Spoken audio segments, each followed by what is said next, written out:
Hello friends, నేను morning లేచి news scroll చేస్తుంటే ఒకటే థింగ్ ప్రతి ఒక్క వీడియో అండ్ ప్రతి ఒక్క ఆర్టికల్ ఇస్ అబౌట్ మన ఇండియాకి వచ్చేసి లిథియం మైన్స్ దొరికినాయి. ఏంటిది ఈ what is this lithium mines ఏంటని కొంచెం డీప్ చేస్తే కనుక ఆర్టికల్స్ చదువుతుంటే సో మన జమ్మూ కాశ్మీర్ లో రియాసీ డిస్ట్రిక్ట్ లో 5.9 మిలియన్ టన్స్ అంటే మిలియన్ అంటే 10 లక్షలు అంటే 59 లక్షల టన్నుల లిథియం దొరికిందంట. సో వాట్ ఈస్ లిథియం ఏంది అనేది చిన్నగా చెప్తాం. మన బ్యాటరీస్ ఉన్నాయా, మన ఫోన్ లో బ్యాటరీస్ ఉన్నాయా, అండ్ ఆల్సో ఎలక్ట్రిక్ కార్స్ అని అంటున్నాం. ఎలక్ట్రిక్ కార్స్ లో ఉండే బ్యాటరీస్ ఉన్నాయా, వాటన్నిటిని ఈ లిథియం తో తయారు చేస్తారు అనమాట. సో ఈ లిథియం అనేది ప్రెసెంట్ గా దీన్ని వైట్ గోల్డ్ అని అంటారు అనమాట. ఇంతకు ముందు 20th సెంచరీలో ఆయిల్ ని బ్లాక్ గోల్డ్ అని ఎట్లా అన్నాము, ఈ 21st సెంచరీలో లిథియం ని వైట్ గోల్డ్ అని అంటున్నారు అనమాట. సో ఈ లిథియం ఎవరి దగ్గర అయితే ఇప్పుడు రైట్ నో ఎక్కువ ఉంటుందో వాళ్ళు ప్రపంచాన్ని శాసించవచ్చు, ప్రపంచాన్ని కంట్రోల్ చేసే సిచ్యువేషన్ లో ఉంది. సో మన ఇండియాకి ఇంత పెద్ద రిజర్వ్స్ దొరికినాయి, 5.9 మిలియన్ టన్స్ అంటే ప్రపంచం మొత్తం మీద ఇప్పటిదాకా 88 మిలియన్ టన్స్ ఉంది.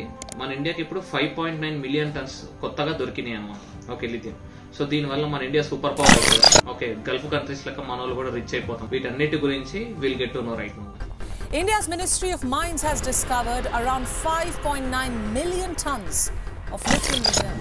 Huge lithium reserves found in these mountains of Riasi district. India has found 5.9 million tons of lithium reserves. India has announced its first significant discovery of reserves of lithium. A rare consistent push towards indigenizing lithium itself. First of all, lithium అనేది ప్రతి ఒక్క electric device లో కనబడుతుంది. బీఇట్ anything, బీఇట్ every battery, and also it's one of the most efficient way. So ఇప్పుడు head phones ఉన్నా గానీ, phones ఉన్నా గానీ, ల్యాప్టాప్స్, ఎనీథింగ్ ఏదైనా బ్యాటరీస్. అంతెందుకు ఫ్రెండ్స్, మన ఇంటికాడ ఉండే పవర్ స్టేషన్స్ లో కూడా పవర్ ని స్టోర్ చేయాలంటే లిథియం నే వాడతారు. ఎందుకు వై లిథియం? ఎందుకు అంటే కనుక మీరు మన పీరియాడిక్ టేబుల్ చూస్తే కనుక lithium is the 3rd lightest material అనమాట, మినరల్. లిథియం యొక్క యూసేజ్ ఎఫిషియన్సీ అంటే లిథియం ని యూజ్ చేస్తే దాని నుంచి వచ్చే అవుట్పుట్ 99% దాకా ఎఫిషియెంట్ ఉంటుంది, దాని 1% వేస్టేజ్ ఉంటుంది అనమాట. మిగతా వాటన్నిటిలో like 75 to 80, okay, 20% wastage, 30% wastage ఉంటాయి. And also those are heavy అనమాట, కోబాల్ట్ అట్లాంటివి. సో అందుకు వీఆర్ ప్రిఫరింగ్ లిథియం అనమాట. ఇది ఎంత ఎఫిషియెంట్ అండ్ ఎంత ఎఫెక్టివ్ మెథడ్ అంటే scientist and everyone is like next 20 years వరకు మనకి లిథియం కి ఇంకా వేరే ఆల్టర్నేటివ్ లేదు. ఈ battery technology, this is the battery technology, ఇదే దీని మించిన టెక్నాలజీ లేదు అని చెప్పేసి కన్ఫర్మ్ చేశారు. సో నా ఇప్పుడు లిథియం యొక్క ఇంపార్టెన్స్ తెలిసింది కదా.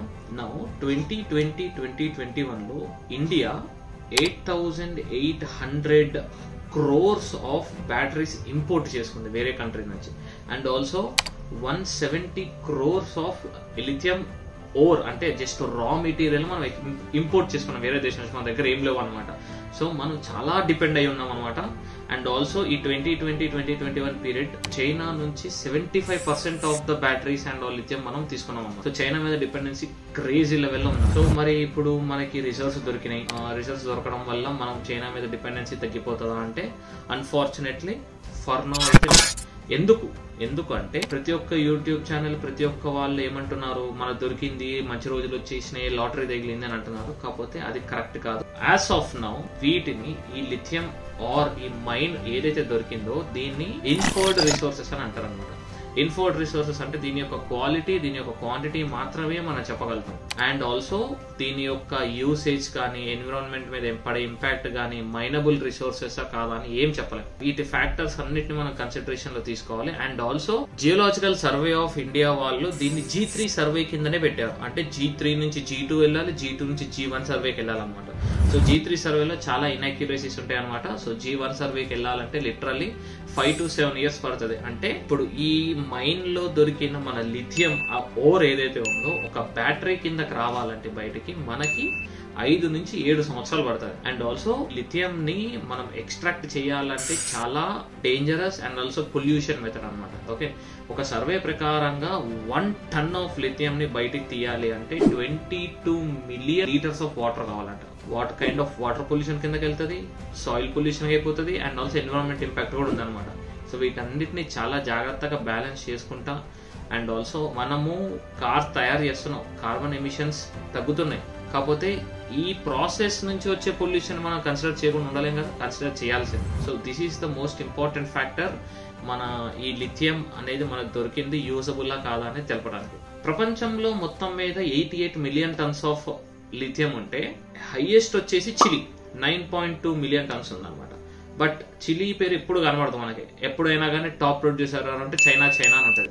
అదేంటిది చిలీలో ఎక్కువ ఉన్నాయి కదా, మరి చిలీ కంపెనీస్ ఉండాలి కదా అంటే గనక చైనా వచ్చేసి చిలీలో ఏదైతే కంపెనీ ఈ డిగ్గింగ్ ప్రాసెస్ లో ఉందో దాంట్లో 51% స్టేక్ తీసేసుకుంది. అండ్ ఆల్సో సెకండ్ ప్లేస్ వచ్చేసి ఆస్ట్రేలియాలో ఉండే పెద్ద కంపెనీలో కూడా 51% స్టేక్ తీసుకుంది. సో ఇండైరెక్ట్ గా కంట్రోల్ చేస్తుంది అనమాట వాళ్ళని.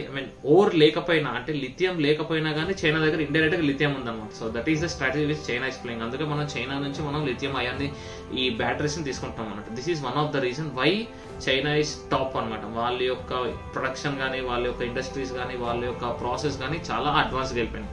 మన దగ్గర అదేం లేదు, మన దగ్గర మిషన్స్ లేవు, మన దగ్గర ఇదేం లేదు. చాలా చాలా చికాకు ప్రాసెస్ అండ్ చాలా డేంజరస్ ప్రాసెస్ అనమాట.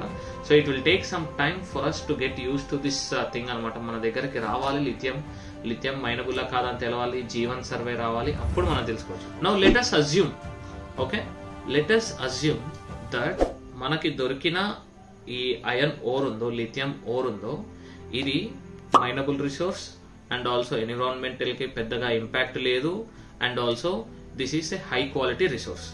మనం కూడా గల్ఫ్ కంట్రీస్ లెక్క రిచ్ అయిపోతామా? గల్ఫ్ వాళ్ళకి ఆయిల్ దొరికింది, వాళ్ళు రిచ్ అయిపోయారు, మనం కూడా రిచ్ అవుతామా అంటే yes much as there is a chance that we can become rich. But మనం చాలా జాగ్రత్తగా ఉండాలి. ఎందుకు అంటే ఇది ఒక గుడ్ సైడ్, రైట్? దీనికి ఒక బ్యాడ్ సైడ్ కూడా ఉంది. అంటే ఒక రిసోర్స్, ఒక మైన్ దొరకడం వల్ల కంట్రీస్, బాగుపడిన కంట్రీస్ ఉన్నాయి, పాడైపోయిన కంట్రీస్, నాశనమైన కంట్రీస్, శాపగ్రస్తులైన కంట్రీస్ కూడా ఉన్నాయి. సో ఇప్పుడు గల్ఫ్ ఏమైంది, విచ్ ఆయిల్ దొరికింది, సూపర్ ప్రొడక్టివ్ అయిపోయింది, సూపర్ రిచ్ అయిపోయింది. వేరేస్ ఇన్ కేస్ ఆఫ్ వేరే అదర్ కంట్రీస్ ఉన్నాయి అనమాట, లైక్ కాంగో, జింబాబ్వే, నెదర్లాండ్స్.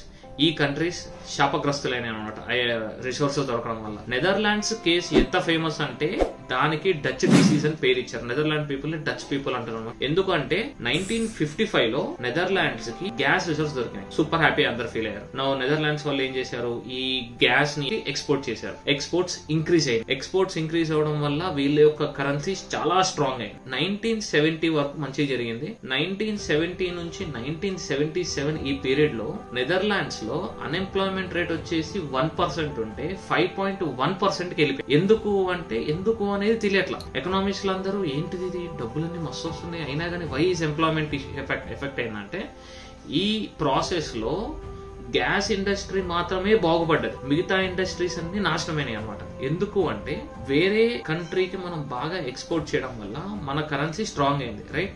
మన కరెన్సీ స్ట్రాంగ్ అవడం వల్ల మిగతా ఇండస్ట్రీస్ లైక్ డ్రెస్సింగ్ ఇండస్ట్రీ గానీ, టాయ్స్ ఇండస్ట్రీ గానీ, వీళ్ళందరూ వేరే కంట్రీకి ఎక్స్పోర్ట్ చేయాలంటే వీళ్ళ ప్రొడక్ట్స్ వేరే కంట్రీ వాళ్ళకి కాస్ట్లీ అయిపోయినాయి అనమాట. దానివల్ల ఎక్స్పోర్ట్స్ తగ్గిపోయినాయి. ఎక్స్పోర్ట్స్ తగ్గిపోవడం వల్ల వీళ్ళ యొక్క జాబ్స్ పోవాల్సి వచ్చినాయి. అండ్ జాబ్స్ పోవడం వల్ల వీళ్ళందరూ ఏమయ్యారు, పోయిన వాళ్ళు వీళ్ళందరూ మన గ్యాస్ ఇండస్ట్రీ మీద పడ్డారు అనమాట. ఒక ఇండస్ట్రీ బాగుపడి మిగతా ఇండస్ట్రీస్ అని నాశనం అవ్వడం వల్ల ఏమైంది, నెదర్లాండ్స్ యొక్క ఎకానమీ ఒక పాయింట్ ఆఫ్ టైం లో కొలాప్స్ అయిపోయింది. పాయింట్ ఏంటంటే ఇలా రిసోర్స్ దొరికినప్పుడు మిగతా అన్ని సెక్టార్స్ కూడా సెల్ఫ్ సస్టైనబుల్ ఉండాలి. అలా లేని సిచ్యువేషన్స్ లో డచ్ డిసీజ్ అనే డిసీజ్ ఒక కంట్రీ వస్తుంది అనమాట. సో దీనికి ఇంకా ప్రైమ్ ఎగ్జాంపుల్ వచ్చేసి కాంగో అండ్ జింబాబ్వే. కాంగోలో మీ అందరికి తెలుసు మైన్స్ ఉన్నాయి, కోబాల్ట్ మైన్స్. ఓకే, ప్రపంచంలో ఉన్న 74% ఆఫ్ ద కోబాల్ట్ కాంగోలో ఉంది. బట్ రిచ్ అయిందా? లేదు. ఎందుకు అంటే because of cartels, mine lords వీళ్ళందరూ ఉండడం వల్ల, ఓకే, బ్లాక్ మనీ, ఈ వ్యవహారాలు జరగడం వల్ల అదంతా పడిపోయింది అనమాట. వేరాస్ నార్వే ఈ డచ్ డిసీజ్ ని తెలివిగా తప్పించుకుంది. నార్వేకి ఆయిల్ దొరికింది. ఆయిల్ దొరికినప్పుడు ఏం చేశారు, ఆ డబ్బుల్ని వాళ్ళు కూడా బయట అమ్ముకున్నారు. బట్ వచ్చిన డబ్బుల్ని ఏం చేశారు తెలుసా, పీపుల్ వెల్ఫేర్ ఫండ్ అని ఒక ఫండ్ తయారు చేసి, ఒక సావరెన్ ఫండ్ తయారు చేసి దాంట్లో డబ్బులు ఇన్వెస్ట్ చేశారు. ఓకేనా? ఆ డబ్బులు పెట్టి ఆ వచ్చే ఇంట్రెస్ట్ అండ్ వాటితో పీపుల్స్ యొక్క ఎడ్యుకేషన్, పీపుల్ యొక్క సెల్ఫ్ సస్టైనబిలిటీ, డిఫరెంట్ సెక్టార్స్ యొక్క ఇంప్రూవ్మెంట్ కోసం తయారు చేసుకున్నారు అన్నమాట. సో ఇలా డచ్ డిసీజ్ ని నార్వే వాళ్ళు, ఆస్ట్రేలియా వాళ్ళు తప్పించుకున్నారు అనమాట. ఓకే, సో వీటి నుంచి మన ఇండియా ఏం నేర్చుకోవాలి, మనము instead of solely relying on this specific lithium ore which we got, okay, మన వేరే సెక్టార్స్ ను కూడా సెల్ఫ్ సస్టైన్ చేసుకోవాలి. అండ్ ఆల్సో ఈ రిజర్వ్ నుంచి, ఈ మైన్ నుంచి వచ్చే డబ్బుల్ని మనం పీపుల్ వెల్ఫేర్ ఫండ్ లో వేసి పీపుల్ కు ఉపయోగించేలాగా మనం చూడాలన్నమాట. మనం ఇన్ ద సెన్స్ గవర్నమెంట్ చూడాలి. And also mismanagement and corruption ని కూడా మనం మైండ్ లో పెట్టుకొని, మన గవర్నమెంట్ మైండ్ లో పెట్టుకొని ముందుకు జరిగితే గనక గాలి జనార్దన్ రెడ్డి లాంటి వాళ్ళు మన ఇంకొక ఫ్యూచర్లో రాకుండా, అండ్ ఆల్సో మన కంట్రీ ఇంకో కాంగో కాకుండా, ఒక కాంగో లాంటి కంట్రీ కాకుండా ఉంటుంది. దీంతో పాటు డిఫరెంట్ సెక్టార్స్ని ఇంప్రూవ్మెంట్తో పాటు వచ్చిన డబ్బుల్ని ఎడ్యుకేషన్ సిస్టమ్ మీద, పీపుల్ వెల్ఫేర్ మీద, అండ్ ఆల్సో డైవర్సిఫై చేయాలి. అండ్ ఆల్సో డైవర్సిఫై చేసి కంట్రీ అప్పుడు డెవలపింగ్ కంట్రీ నుంచి డెవలప్డ్ చేయమచ్చా. So let's have faith in our current government. And ఒకవేళ వీడియో నచ్చితే కనుక please to like, share and subscribe to the channel. And మీకు ఒకవేళ మోడీ BBC కాంట్రవర్సీ తెలియాలనుకుంటే ఇక్కడ వీడియో ఉంటుంది, క్లిక్ చేయండి. So that's it for today guys. Thank you all.